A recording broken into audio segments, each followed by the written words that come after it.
कार्यकर्ताओं के बीच में बेहतर ऊर्जा का संचार हो और अच्छा संदेश जाए। अगर कार्यकर्ता ये देखें कि भाई जो सबसे बड़ा चेहरा था, जो चेहरा दांव पर था इलेक्शन में, या जिस चेहरे पर वोट होना या नहीं होना तय होना था, उस चेहरे ने अपनी असफलता स्वीकार की और कहा कि अब मैं पीछे हो रहा हूं, परमानेंटली नहीं तो कम से कम कुछ समय के लिए तो पीछे जा ही रहा हूं।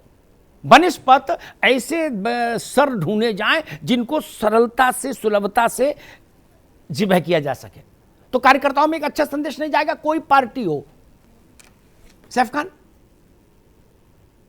देखिए अमिताभ जी, जी, आप फिर उसी चीज के ऊपर आ गए कि जो है जिम्मेदारी लेनी चाहिए। मैंने बताया हाँ। कि सबने जिम्मेदारियां ली हैं। क्या प्रियंका गांधी जी ने या राहुल गांधी जी ने मना किया कि हमारी जिम्मेदारी नहीं थी? आप पहले तो ये जवाब दीजिए। नहीं, अगर 5 प्रदेश अध्यक्ष हट सकते हैं तो ये क्यों नहीं हट सकते महासचिव? जवाब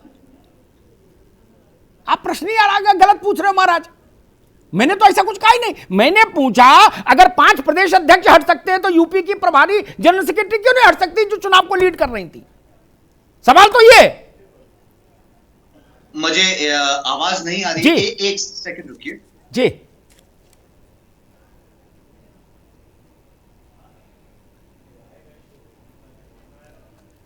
अरे कुछ फोन आवाज नहीं आ रही जी, कुछ तकनीकी समस्या है। मैं अपने साथियों से कहूंगा सैफ भाई को दोबारा से जोड़िए। प्रियंक पांडे, मेरा मसला वही,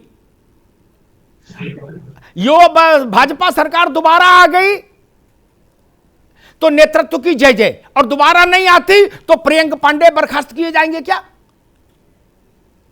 बिल्कुल। प्रियंक पांडे का तो चेहरा लगा नहीं होर्डिंग में। एक मिनट अमिताभ जी, जो हमारे यहाँ जिसको नेतृत्व की जिम्मेदारी दी गई थी वो जिम्मेदार होता और उस पर कार्रवाई होती, समीक्षा होती और उस पर कार्रवाई होती, और वो स्वतः अपने आप जिम्मेदारी अपने ऊपर लेता। ये भाजपा की रीति है, यही नीति है। जो सर सफलता के लिए जिम्मेदार, वही असफलता के लिए जिम्मेदार होता है।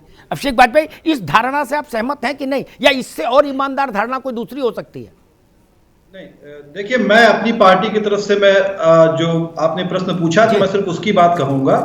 देखिए आदरणीय अखिलेश यादव जी ने सभी कार्यकर्ताओं को बधाई दी है और उनका आभार व्यक्त किया है। ये अपने आप में ही सब कुछ कह देता है, क्योंकि कार्यकर्ताओं ने जो मेहनत की है वो आदरणीय अखिलेश यादव जी से बहुत ऊंची मेहनत की है। वो आदरणीय अखिलेश यादव जी के लिए पथ बनाया। ठीक बात। इस चीज को सबसे बड़ी अच्छी बात है। सैफ खान जी जी जुड़ गए ना आप? ठीक, थैंक यू जी। मैं यही कह रहा था आपसे, बीच में जो है समहाउ जो है डिस्कनेक्ट हो गया जी, कि क्या राहुल गांधी जी ने या प्रियंका गांधी जी ने ये जो प्रदेशों में 5 चुनाव, जो ये राज्यों में चुनाव हुए, क्या इसकी जिम्मेदारी अपनी लेते हुए ये कहा कि नहीं साहब हमारी जिम्मेदारी नहीं है? क्या ऐसी कोई भी बात जो है राहुल गांधी जी या प्रियंका गांधी जी ने रखी? देखिए एक इलेक्शन जो है वो हर छोटे से छोटा कार्यकर्ता हो या बड़े से बड़ा लीडर, उस सबकी नैतिक जिम्मेदारी होती है जिताने की। हम सबकी हार हुई, हर उस कार्यकर्ता की हार हुई जी। ठीक।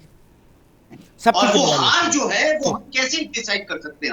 आज से 2014 से पहले आपको ईवीएम और बैलेट पेपर जमीनों पे नहीं मिले जो ये डिसाइड कर रहा है कि आप हार गए। आप मुझे एक किस्सा बता दीजिए 2014 से पहले। ठीक। ईवीएम के मसले का सवाल उठाया सैफ भाई ने, मैंने उस पर कल एक टिप्पणी की थी, कल भी किसी प्रसंग में वो बात आई थी। मैं संक्षेप में एक बात कहूंगा, जिस निर्वाचन व्यवस्था और जिस मशीन के जरिए उत्तर प्रदेश का जनादेश निकला है, उसी निर्वाचन व्यवस्था और मशीन के जरिए राजस्थान में अशोक गहलोत जी का जनादेश निकला और छत्तीसगढ़ में बघेल साहब का, भूपेश बघेल का निकला।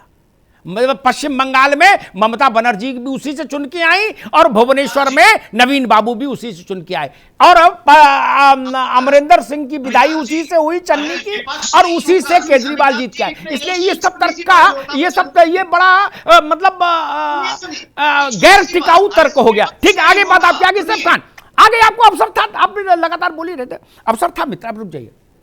लेकिन क्या इस बात पर गौर करने को आप तैयार नहीं कि आपने जितने आपसे अलग होकर गए, ममता बनर्जी आपसे अलग होकर गई क्योंकि वो डायनेस्टी में नहीं थी, तो एक सितारा बन गई विपक्ष का, सितारा बन गई। भारतीय जनता पार्टी की तमाम कोशिशों के बाद वो बम्पर विक्ट्री करके दोबारा आई। शरद पवार आपसे अलग हुए, वो महाराष्ट्र में राजा है, आपकी बराबर की हैसियत के, बल्कि आपसे ज्यादा हैसियत में महाराष्ट्र में खड़े हैं। हेमंत बिस्वा शर्मा आज असम चला रहे। सोचो तो, आपके मन मिजाज से जो अब वो दुनिया, भारत बदल गया मित्र, अब भारत बदल गया है। आज की नई पीढ़ी कहां ऐसा राजत्व झेलेगी? नहीं, वो जमींदार, जो शरद पवार ने एक बार ठीक कहा था कि कांग्रेस उस बड़े जमींदार के माइंडसेट से नहीं निकलना चाहती जो कभी पुरखों में जमींदारी रही होगी, लेकिन आज जो नाती पोते हैं वो भी जमींदारी के उससे बाहर नहीं आना चाहते, हैंगओवर से। उनको पता ही नहीं, खेती हवेली सब चली गई। कांग्रेस के लोगों ने कहा गांधी परिवार को लाओ, सीताराम केसरी ने पार्टी नाश कर दी, डुबो दी। फिर यह हुआ अभिषेक जी कि सीताराम केसरी का 24 अकबर रोड पार्टी मुख्यालय के ग्राउंड में हम लोगों की उपस्थिति में धोती फाड़ दी गई, धोती फाड़ दी गई, क्या नेम प्लेट उखाड़ दी गई 120 पे लोकसभा में। आज कितने हैं? 44।